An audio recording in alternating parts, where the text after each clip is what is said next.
So yeah, again, thank you so much for attending. This is the first installment in our sustainability focused speaker series here at the Community College of Aurora.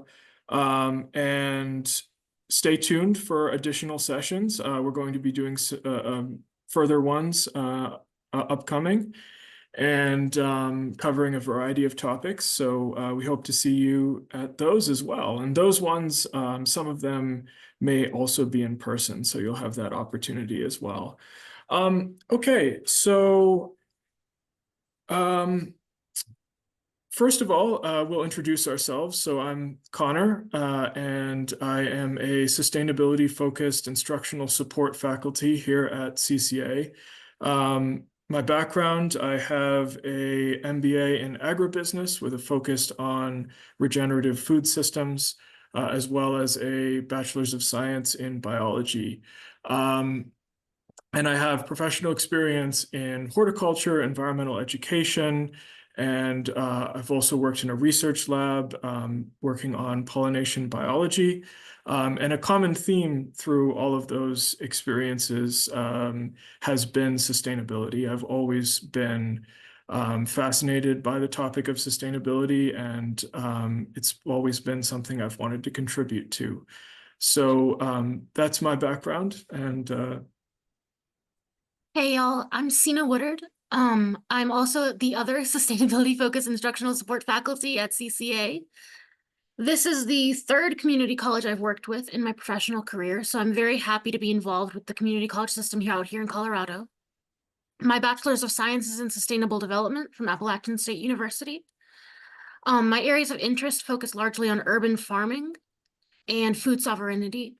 And my professional working experience has largely been in the North Carolina Public Library system, where I was a reference assistant, but I also incorporated elements of community well-being programming into my job.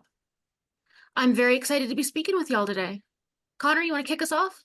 Sure. So before we start, I think I'll give a basic definition of sustainability because that's really core to this talk. So sustainability is the process of maintaining activities in a way that meet the needs of present generations without compromising the needs of future generations or depleting the environment that we all depend on.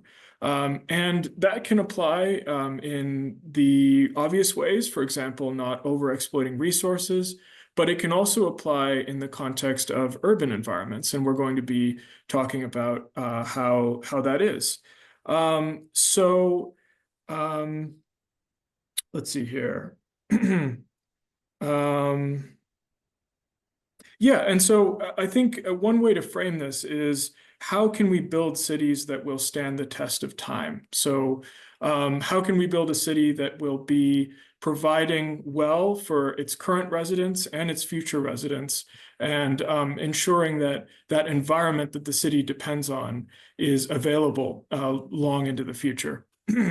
So I'm going to start here with the full screen. Let's see. Slideshow? There we go. Can everyone see? Awesome. Okay.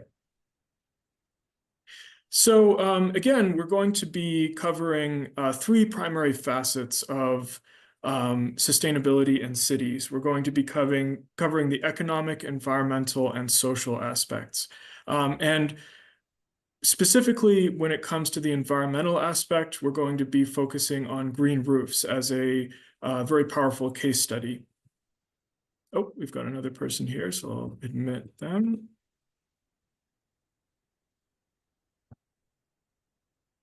All right, so in addition to the concept of sustainability, a very important background subject that you should all be aware of is biodiversity, or the diversity of life. Also, another way to consider it is the richness of life. It's basically the variety of living organisms in a given region. Now, that can run the spectrum from the diversity of species all the way to the genetic diversity of populations in an area. There are all different ways to measure this, but biodiversity is incredibly important, and we all depend on it in a variety of ways. And that includes those of us who live in cities. Now, biodiversity is again, it broadly encompasses a lot of different things, but let's take the example of species. Biodiversity, it provides a kind of redundancy in an ecosystem. So let's say there's a shock to that system. There's a meteor impact or any kind of natural or artificial event that disrupts that system. The more species that are present, the more resilience is imparted to that system. So after that event, it can recover more quickly because there is redundancy. There are species that can rush in to fill the gaps that are created. Also, biodiversity is important for the opposite reason, for specialization. So there are a variety of niches or niches that are occupied by specialized species that fill those specific roles. And they can provide a range of what are called ecosystem services, services provided by species that benefit the ecosystem or benefit humans. And those can range from pollination, the act of transferring pollen from one flower to another and ensuring seed set, ensuring that fruits and seeds form on those plants. Of course, I'm sure all of you have heard of the importance of bees. Bees are pollinators, but also that can be more subtle services like soil maintenance, the maintenance of the fertility of the soil that our crops grow on. It can be clean air. Of course, plants and algae produce the oxygen in the air that we breathe. It can be climate change or rather climate maintenance. For example, plants absorb carbon dioxide that keeps the climate stable. It can also be something like the maintenance of coastlines. So coastlines can be bolstered by mangrove forests, for example, that prevent inundation by the sea, that prevent flooding and erosion over time. So those are just some examples of why biodiversity is important. Biodiversity is also important in our urban environments, again, running everywhere, including everything from clean air to clean water, and also mental well-being. And, just as biodiversity is important out in the countryside or out in nature, it is equally important here in urban environments. And I think one interesting or one striking way to think about this is thinking about if you were to drive, here in Colorado, we're bordering the mountains, the Front Range. If you were to drive into those mountains and look at the boulders strewn around you, you would see coniferous trees growing directly from the cracks in some of those boulders. And it's that kind of resilience and adaptability that enables nature to set up shop here in our cities as well. And, really, a city isn't all that different than a complex boulder. So you'll find many species setting up shop here in our cities as well, both intentional and unintentional. And that means that we share these cities with an ecosystem. So one case study that I want to delve into to really describe the ways in which we can conserve biodiversity and conserve nature in urban environments is the green roof. Green roofs are very old. When you consider them now, you would maybe think of them as a modern phenomenon, but their history stretches back a very long way. Everything from sod roofs that were constructed by Scandinavian communities thousands of years ago, as well as ziggurats, which were these structures in Mesopotamia over 6,000 years ago that had these terraced roofs that supported vegetation in many cases. as well as one of the most prominent historical examples, which is the Hanging Gardens of Babylon. So we've seen them all through history, and really the recent resurgence in interest in green roofs happened in the 1960s in Germany, although you can also see an example of a green roof in the World Expo in Paris back in 1867, when some innovations were demonstrated that allowed these roofs to have waterproofing and drainage capacity so that you could plant on them. But again, the resurgence in interest really happened in the 1960s, starting namely in Germany, and spread through Europe and all through the world. And now we see the popularity growing here in North America as well. And those early sod roofs that I mentioned were incredibly simple, but they worked in a similar way that our modern green roofs do. They would cut out these chunks of sod and position them on top of these slanted roofs. And the bottom chunk of sod would be upside down. So basically, the grass underneath would provide a form of drainage, and the sod on top would, of course, support the vegetation growing there. So those are some historical examples, and now I'm going to delve into the present day and why green roofs are important in this particular era. Okay, so here you can see some bubbles scattered around the screen, and the background is this is a green roof, so you can see what that might look like out in the wild. And in each of these bubbles, we've placed an example of the benefits provided by green roofs. Sorry, one moment here. So first of all, green roofs, as I mentioned, support biodiversity, and biodiversity is incredibly important in urban environments for all of these, again, as I mentioned, ecosystem services provided by various species.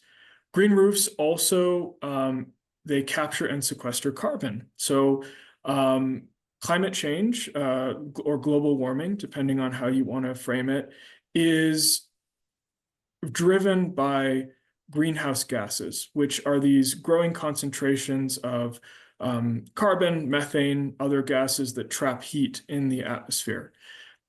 One way to remove those gases from the atmosphere that isn't high tech, that actually uses natural remedies, is carbon sequestration through plants. So plants, in the process of photosynthesis, when they take in sunlight and CO2 and turn it into sugars or into cellulose, they are capturing carbon. They're taking it out of the air. And green roofs can provide a medium for those plants to grow very abundantly. And especially in city environments, that can be a great way to capture carbon emissions. Green roofs also counteract the urban heat island effect, which is this essentially this process where urban environments become much warmer than the surrounding landscape around them. And this is because they are full of concrete, these surfaces that radiate heat.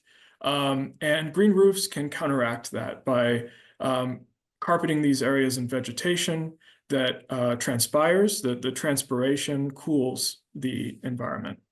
Green roofs are also very effective insulation. Building managers can save a huge amount of cost on over the long term through reduced heating and cooling costs as a result of the extra insulation provided by green roofs. They also support, as I mentioned, pollinators, especially bees. There's been some very conclusive research to show that green roofs can support dozens of bee species on a single roof, which is remarkable to think about. And that's especially important in our urban environments where bees are especially threatened in many cases. Also, green roofs are wildlife corridors, and I'm going to touch on that in a moment in the next slide. But finally, green roofs are beautiful. They support the mental well-being of people. They're aesthetically pleasing. They provide this nature deep in the urban environment where that may be scarce otherwise. And there's been plenty of research to show that the more nature we have access to, the happier we are as people. And in fact, even those of us who become sick or injured, research has shown that we recover much faster when we have a view of a natural area outside of our window. So those are just some of the benefits provided by green roofs. I'm sure there are others that I've missed, but and this is really why I'm focusing on green roofs as a case study for urban nature, because they are a single object that can be installed anywhere in a city, essentially, with the right infrastructure that can provide all of these benefits. And here's an image of a wildlife corridor. So you can see this is in Montana, and that bridge is covered in vegetation, and it provides a means for wildlife, for animals to traverse that road, whereas where they otherwise might become trapped or isolated on either side. This is very important because the more our human environments expand, the more we develop and change landscapes, the more fragmented wildlife populations become and the more fragmented ecosystems become.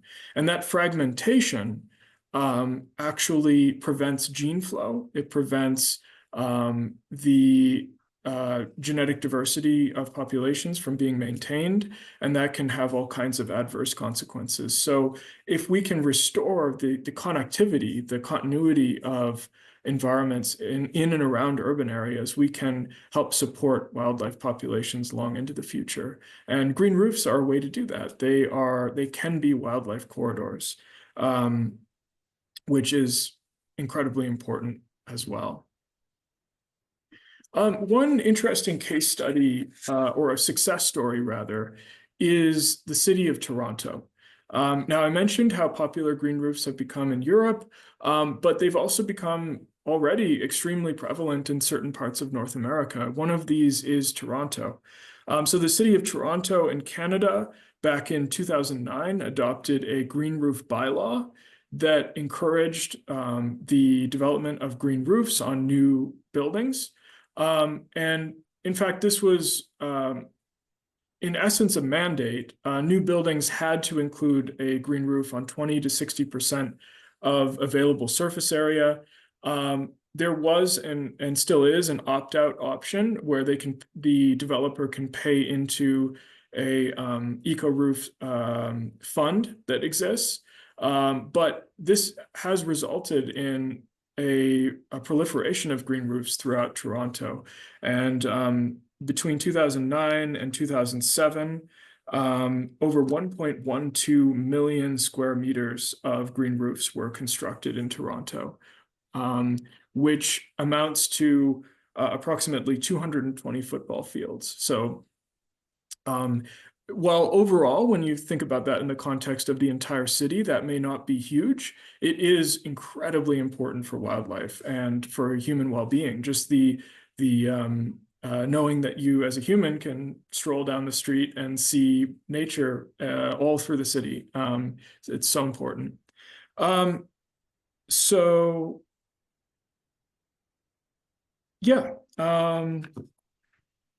I should mention as well that Denver experimented with a similar mandate, and that was relaxed over time, and now it's gone from being considered being called the Green Buildings Ordinance to being, or rather being called the Green Roofs Ordinance to now being called the Green Buildings Ordinance, and it encompasses a much wider range of sustainable buildings. So it hasn't resulted in the same resounding success that we've seen in Toronto, but it has been very helpful overall for the city's sustainability.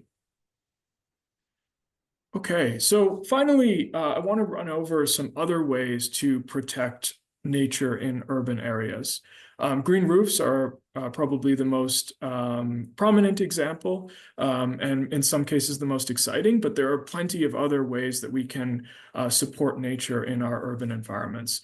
This includes urban gardens, farms, and allotments. When you support an urban garden or an urban farm, you reduce the food miles. In other words, the amount of land, the amount of the transportation that needs to be done over, or sorry, the distance that needs to be covered for food to arrive at the consumer. So when you support an urban garden, you close that gap. You shrink those distances. So that's, of course, inherently more sustainable, but also urban gardens support a kind of circular economy because you can take waste from local businesses, for example, something like coffee grounds, used or spent coffee grounds from a local cafe, and you can use those as fertile compost to grow plants. And that's just one example of how important urban farms can be. Allotments are another example. These are areas that are shared gardens where local residents can all plant their own crops and collaborate, coordinate in these community spaces. So there are a lot of different forms that these urban gardens can take. Next, conserving brownfield sites. A brownfield site is a area of property in a city that has been abandoned and left fallow, left relatively empty. And these places are deceptively diverse. So think about an old mill or an old mall that's closed down years ago. And the land around those buildings still supports wildlife and actually, in many cases, is incredibly biodiverse. Just some interesting statistics about brownfield sites. There are over 450,000 of them in the United States as of the last EPA estimate. And in the UK, 2 of the top 5 most biodiverse sites in the entire country are brownfield sites. So these can be remarkably important. Now, this doesn't mean, when we consider a brownfield site and its relevance, it doesn't mean that when we are developing or redeveloping an area of city, that we need to avoid those sites. Rather, we can develop more consciously and more carefully. So if we take one of these unused former industrial sites, let's say, we should sample the species present.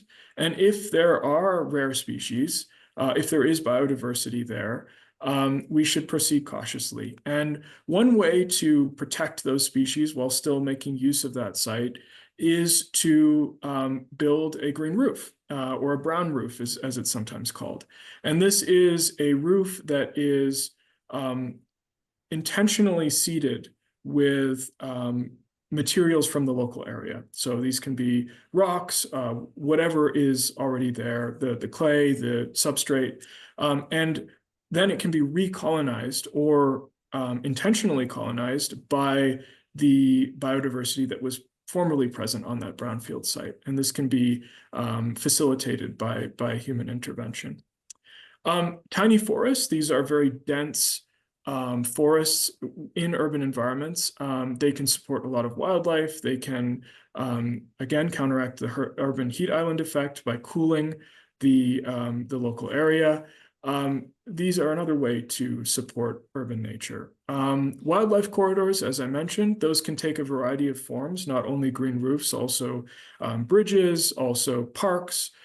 Really, the important aspect is that they supply continuity. So you want them to connect existing ecosystems.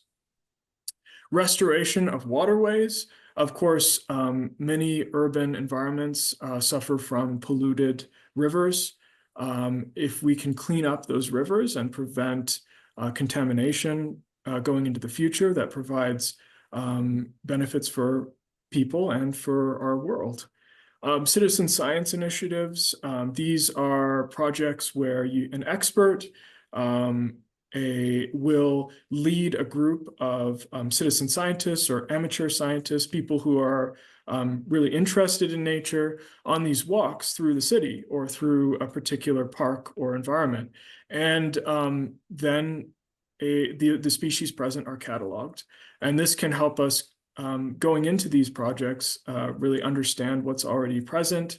And we can also use this tool as a way to see changes in that biodiversity over time as it responds to interventions.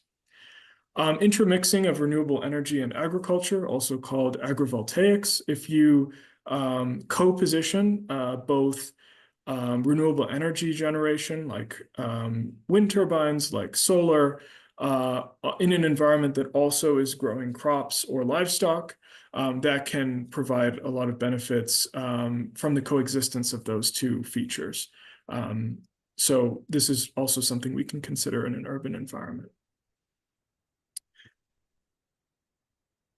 All right. I'm going to talk a little bit about gentrification and downtown investment with the idea of what strategies can communities use to fight gentrification while accessing the capital needed to maintain and improve downtown dynamics.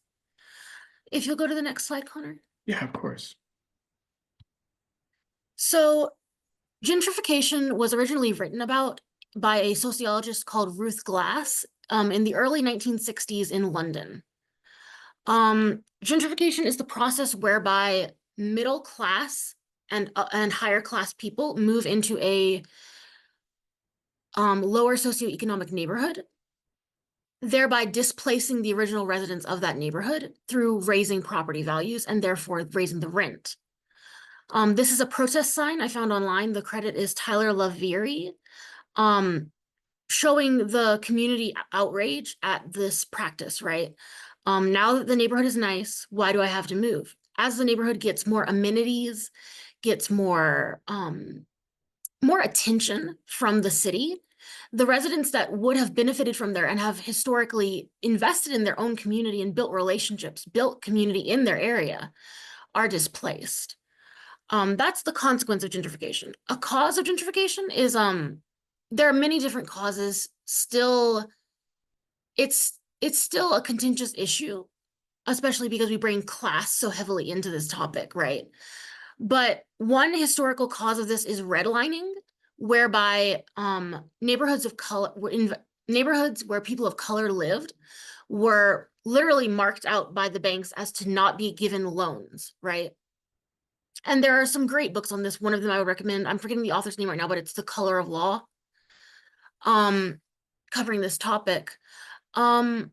So by keeping people of color from being able to access home loans and become homeowners and build that equity, build that generational wealth, it became easier to displace them, by keeping them renters, right?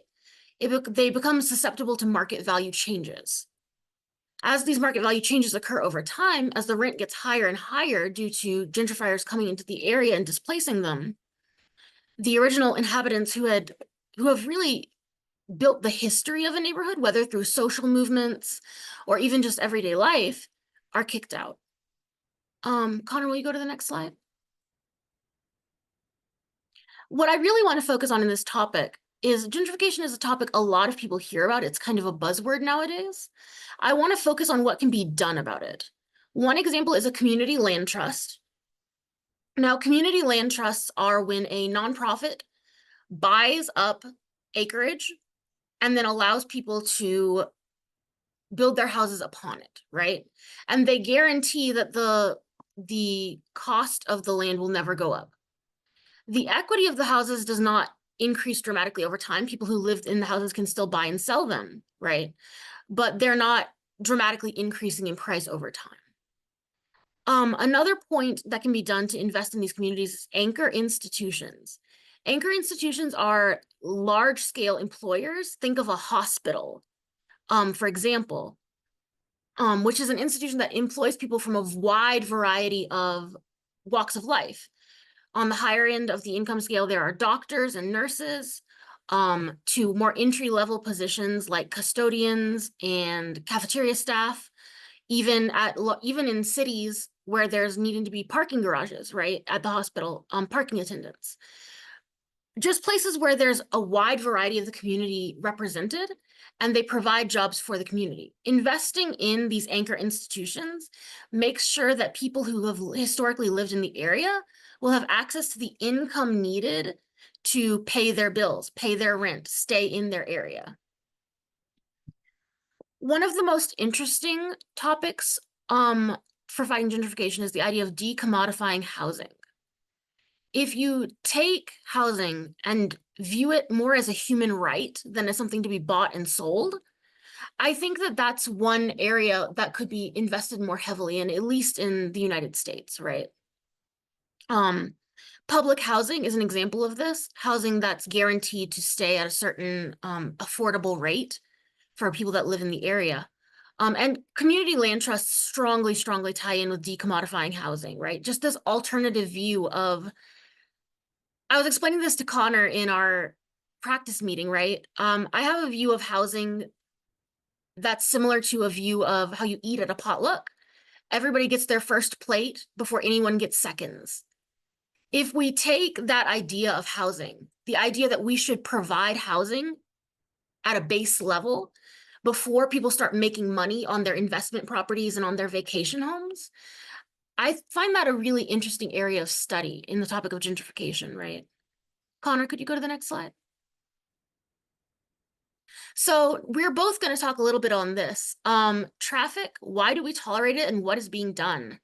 Everybody hates driving down I-25 in Colorado. I know I do. I specifically avoid driving on the interstate or driving during rush hour, which coming from rural North Carolina, rush hour lasts way too long here. And we wanted to talk about traffic specifically, as well as from the perspective of EVs, right? A lot of people think electric vehicles are going to revolutionize our driving experience, are going to revolutionize transportation industry. And they are. Not in the way that everyone thinks, though. Connor, you want to go to the next slide?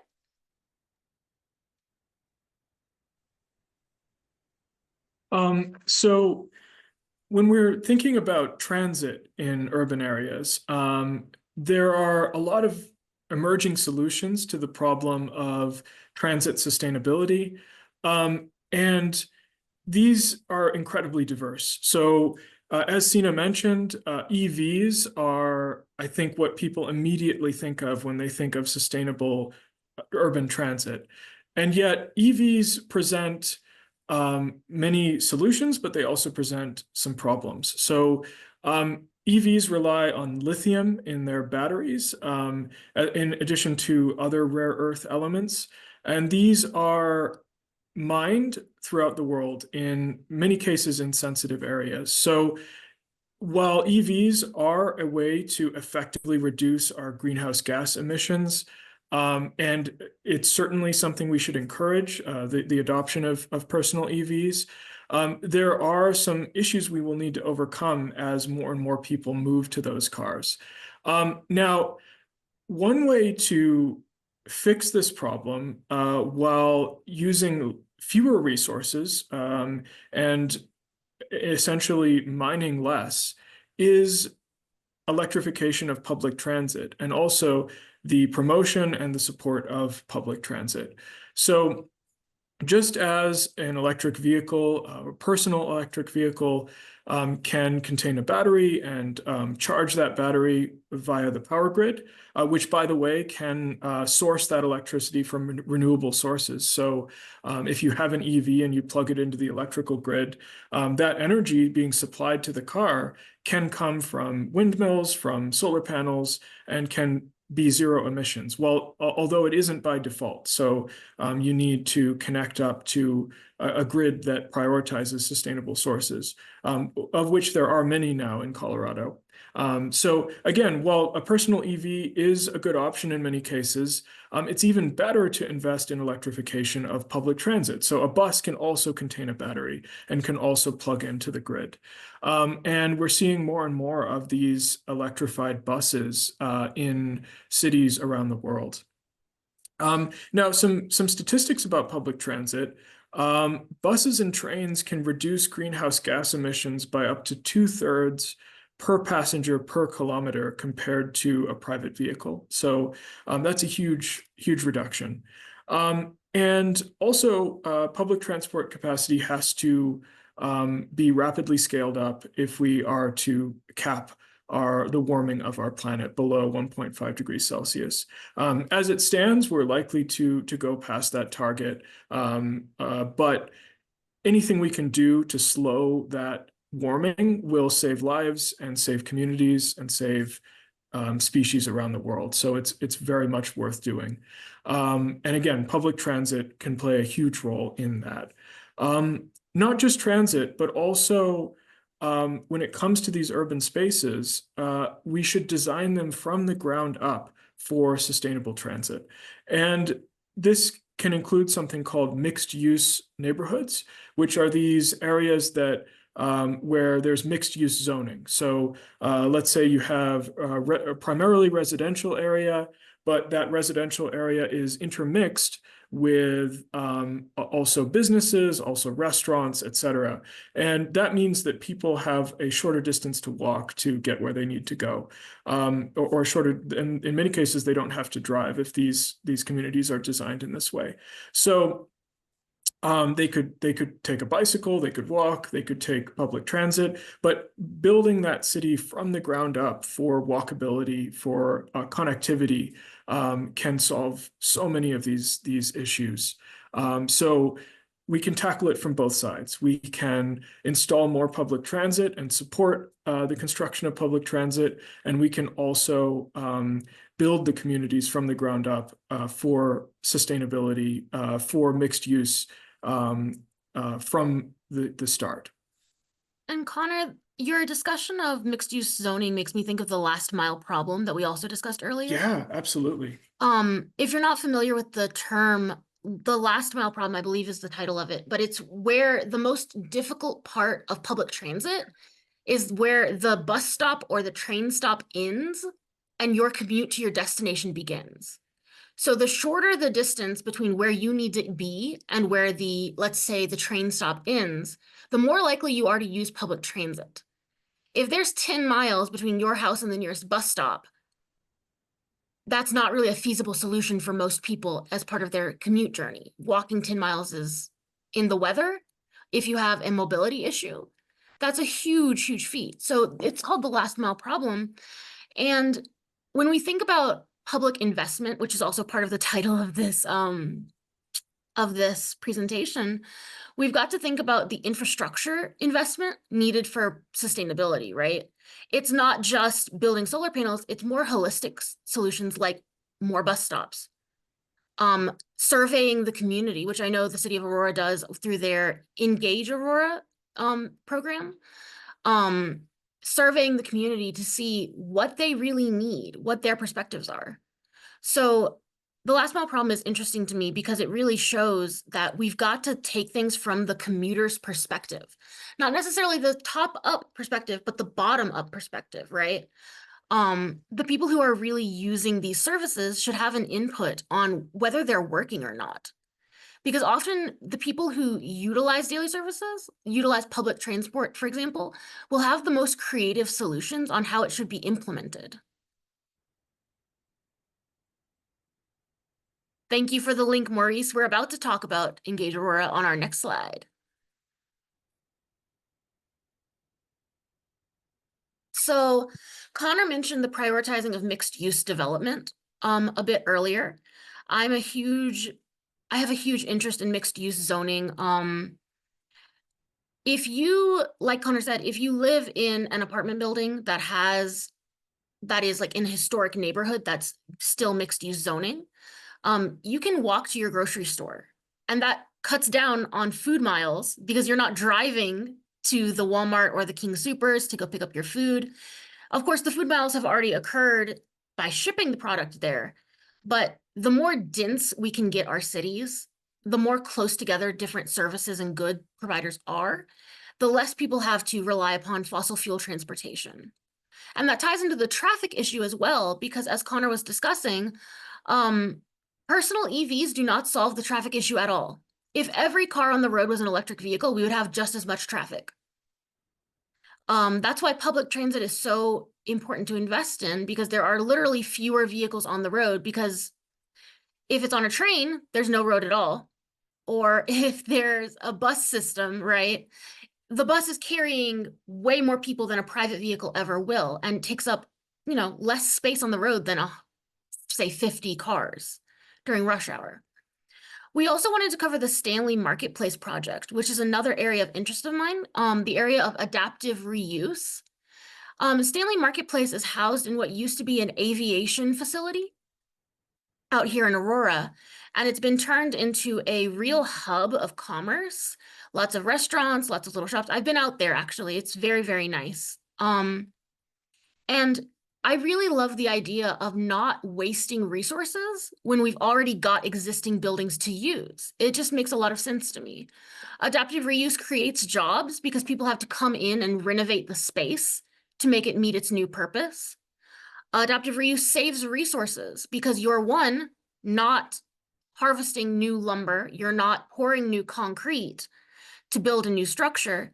You're also not degrading new habitat to build this new structure because you're using it on land that has already been paved over, right?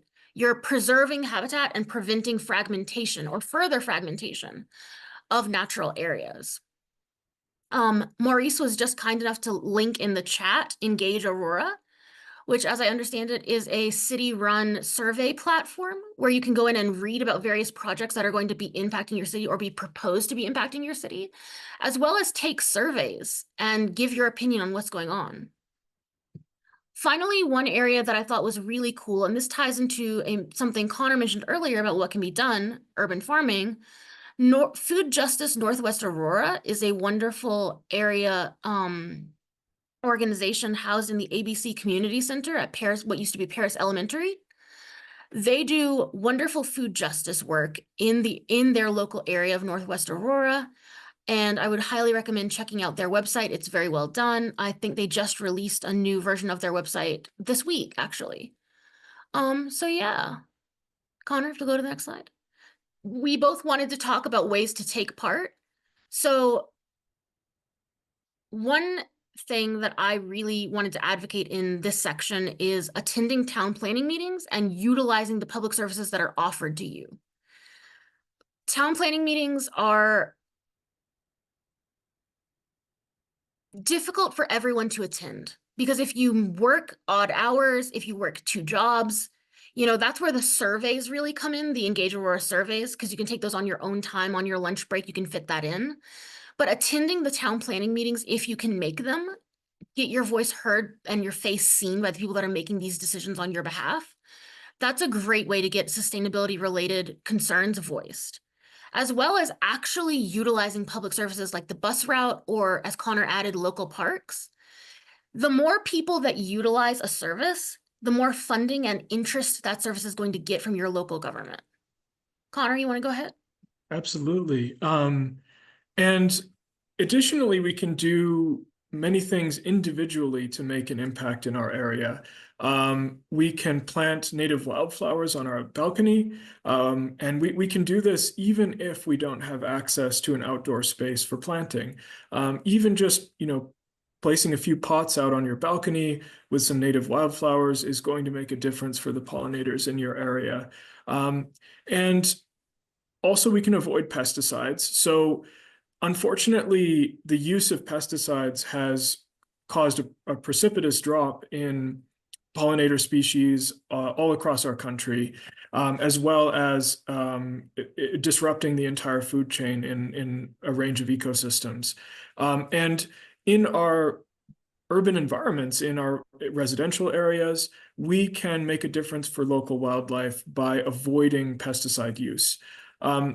We can also, very importantly, avoid systemic pesticides, things like neonicotinoids or neonics. These are a form of pesticide that is taken up by the plant and distributed throughout the entire, all of the tissues of the plant. It winds up in the pollen, in the nectar, and if a bee visits the flower, it will be poisoned by those chemicals.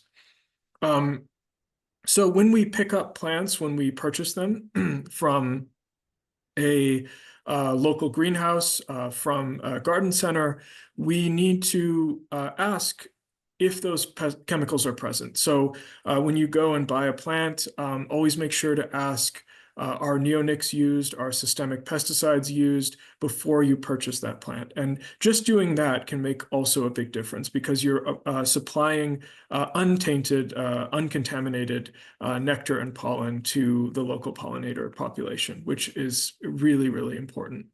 And Um, yeah, go ahead, if I Cyna. could, one example I'd like to give, it may sound like a small act to put a pot of native wildflowers on your porch, right?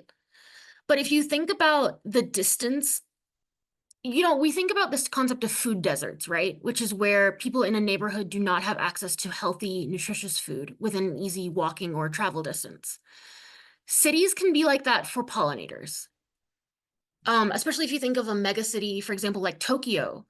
Um, think about the distance a bee or a butterfly has to fly to get to its next meal. If your balcony or back porch step can be the stopover that gives it the next meal to make it to the next city park where it can get access to food, you've just saved a local pollinator. Um, this is not a sponsorship, but there are companies like American Meadows that sell seed mixes that are native to your area. I know there are other companies like that out there on the internet. Every year I send a half-pound bag of Southeast mix wildflower seeds to my family back home in North Carolina to plant for their pollinator garden. And that's one way to avoid the neonic issue because those seeds have not been sprayed by the garden center with pesticides, right? So growing from seed is one way to guarantee you're not putting those systemic pesticides into the bodies of the pollinators. Your turn. Absolutely. And there are, as Sina mentioned, so many different suppliers of those seeds. You can also get them from, there's a place called Prairie Moon online that supplies them. And I think Western Native Seed is another one. And then also, just a shout out to a former employer for me, High Plains Environmental Center in Loveland, also on the Front Range. They supply native plants that are grown in their nursery. And that's also a good option if you don't want to start the plants from seed. Although germinating seeds can be a really fun process, and it can be really wonderful to see the plant from the beginning, get its start in the world. So in addition to this, when we're planting, whether on a small scale or a larger scale, let's say if we're involved in the design of an urban area, we need to focus on ecological value, not just aesthetics. So one simple example of this is a lawn. So a lawn is another form of ecological desert. It is empty of biodiversity in many cases. While there are creatures that do set up shop there and manage to make a living, those lawns are very low in diversity. But we can complement them, supplement them with additional plants. We can change the way that we manage them.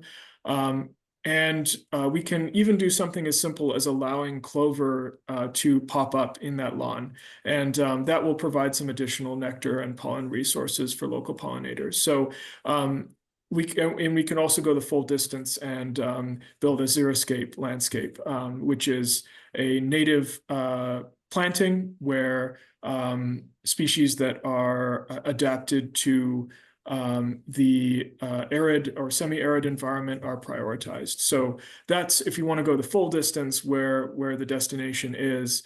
But even something as simple, again, as allowing clover to spring up can make a difference. And clover lawns can be beautiful.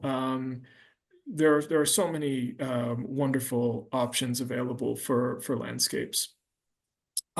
Becoming involved in community gardens and CSAs or community supported agriculture. These are ways to support farmers in your local area and get involved in the community. You are directly supporting those farmers as opposed to going through a middle person. And this is a really effective way to support sustainable agriculture in your local area. You're then aware of the practices used on that land. So you can search for farms that are using sustainable practices. And also the food miles are reduced, and you're building up the connectivity, the social connectivity of your local community.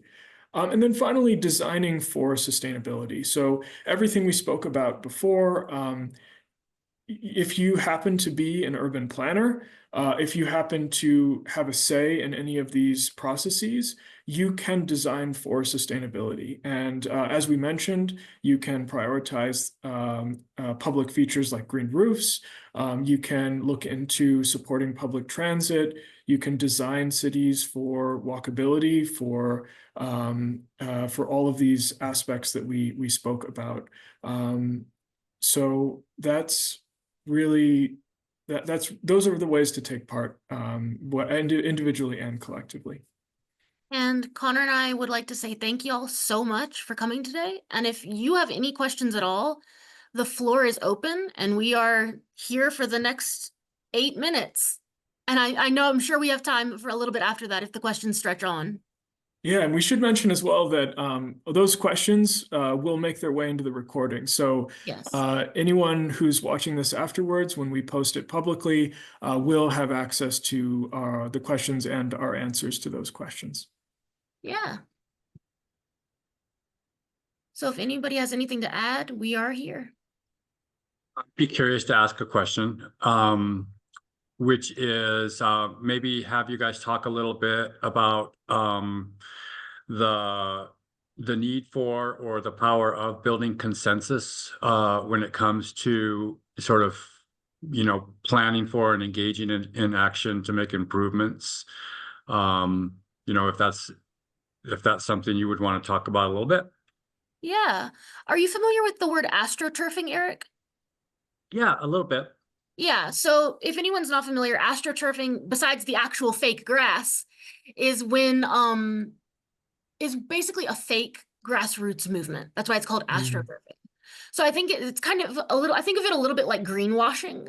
So I think when we start to talk about building community consensus, we need to be aware of the difference between genuine grassroots organizing to better a community and something that's motivated perhaps by lobbying, for example, or less driven by the people that actually are being impacted by the decisions. That would be the first thing I would say about that. So you want to make sure the consensus is actually being built by the people who are being impacted by the decision being made. At my time in the library, the main thing I saw when you were trying to get people organized or get people to agree on things is to discuss with them on topics they are experts in, right?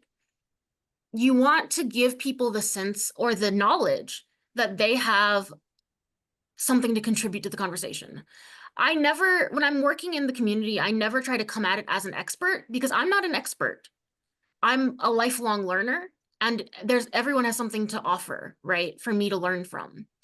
So when you start to have these conversations about sustainability, especially, a lot of people have been misinformed or disinformed, right, on sustainability issues or on gentrification. You can think about NIMBYism in that topic, right? Not in my backyard. So when I think about building community consensus, I think about more than just knocking on doors and sending out surveys. I think about going into the places where people actually live and work, like libraries, and maybe taking the survey to them on that area, right? Take a clipboard, go out, talk to people, ask them what they do in the community, what they'd like to see in the community, what their concerns are. When I worked in the public library system, I ran a reentry simulation, which is a project where you simulate the experience of re-entering society after incarceration. I did that because there are a lot of people who rely on the library system after their lives have been destroyed, right? I saw that working in the library system and I wanted to raise awareness among our employees at Staff Development Day. This is what some of our patrons are experiencing. These are the resources we need to offer to them to help them rebuild their lives. Whether that's basic computer literacy skills for people who have been out of access with technology for a long time, or job seeking skills, things like that. You've really got to think about, not just think about what the community needs, but listen to what the community needs before you start asking them to agree with each other. Does that make sense? It does. Connor, did you have anything to add? No, I think that was a wonderful answer. Yeah, I have nothing to add. Okay. More questions.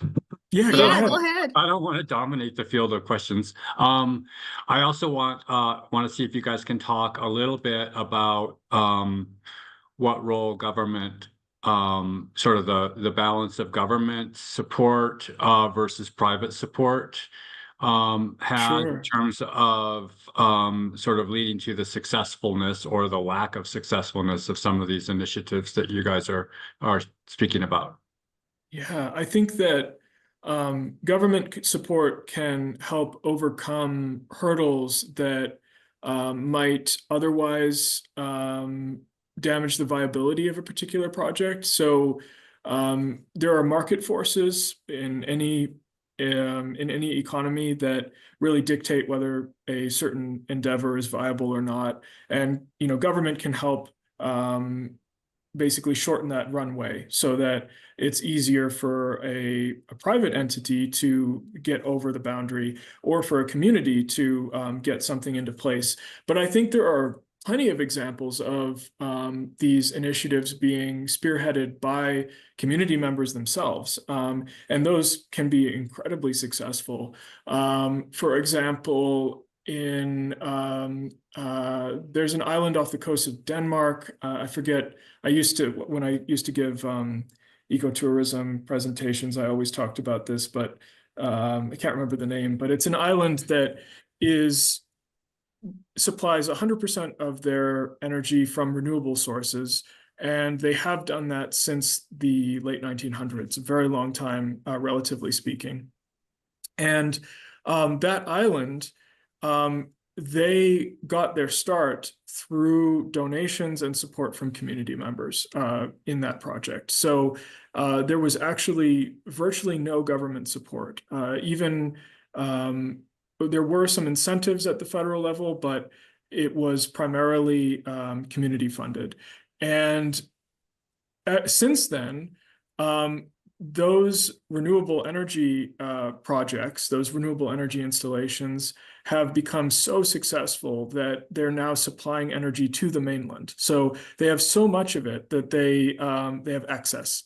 And so also delegations from all over the world have visited them to learn from them. And it's really an inspiring story because it was grassroots. It was from the bottom up for the most part. Also, there are some really wonderful initiatives on the ecological side. So in the town of Wellington in the UK, where I've spent a lot of time, they are a really small town with scarce funding. In fact, Somerset County Council is virtually bankrupt. I think they actually declared bankruptcy last year. So there are scarce, if any, public resources available. And yet they have this tiny forest project that they've announced. There is Transition Town Wellington, it's called, which is this wonderful initiative for urban agriculture, for urban wildlife corridors, all of these things, and they've revitalized parts of the landscape. There's a mill called, I think Fox Mill, that it was abandoned, actually a brownfield site, that they have made headway in conserving, and they have built a garden on that site in addition to protecting the wildlife areas. So there's all kinds of progress that can be made by community members, and in fact, I would venture to say that grassroots developments are going to be more long-lasting than top-down ones because they have the input and the buy-in from community members. So I think we have time for one more question if we can stretch it a little bit. Does anybody have anything to add?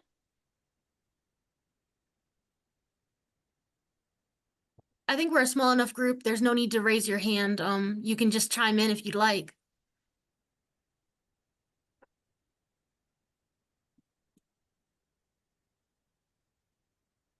Oh, thank you, Dr. Mackey. We're glad to see you here today. Good to be here as well. Apologies for my delay in coming in. Oh, no worries. Yeah, no worries at all. Thank you for attending. If no one has any further questions, I think I do have a final thought I'd like to leave us on, which is that in the field of sustainable development that I come from, we have an idea called the triple bottom line, or the 3 E's: ecology, environment, and equity, right? Those are the 3 things we need to think about when we think about building a sustainable world. We need environmental sustainability if we're going to have any other kind of sustainability, right? Because we all exist within the built and natural environment. We need economic stability if we're going to fund the projects that keep social or sustainability or equity involved, right? And all of these 3 different concepts or themes interact with each other. It's a holistic system, sort of like a food web. And we all come at sustainability, and I do think that everyone has a role to play in sustainability because of these 3 different aspects, right? We all come at it from our own version of one of the 3 categories. I come from a farming family in rural North Carolina. So my lens is more of an integrated equity and environment aspect, right? Conor has an MBA. He knows more about the economic side than I do. And so I think that's why thinking of sustainability as a community effort is so important, right? Because it's going to take people with different specialties in their own ecosystem, right, to build this biome of sustainability that we need if we're going to face the upcoming climate crisis, the ongoing climate crisis. So I'd just like to say that don't think of this as like a special interest area that can be thought of at a once-a-month seminar. Sustainability is something we need to think about integrating in every aspect of our life, whether it's city planning, whether it's our food system, or whether it's our national park system, right? Conor, did you have any last words? No, I think that's an excellent way to end it. And again, we really appreciate everyone taking the time to be here. And for those of you listening to the recording, we hope you enjoyed it, and we hoped you got something from it. And stay tuned for future speaker series events in the coming months. Thank y'all very much. We will be emailing out the recording to all attendees, and we appreciate y'all. Thank you.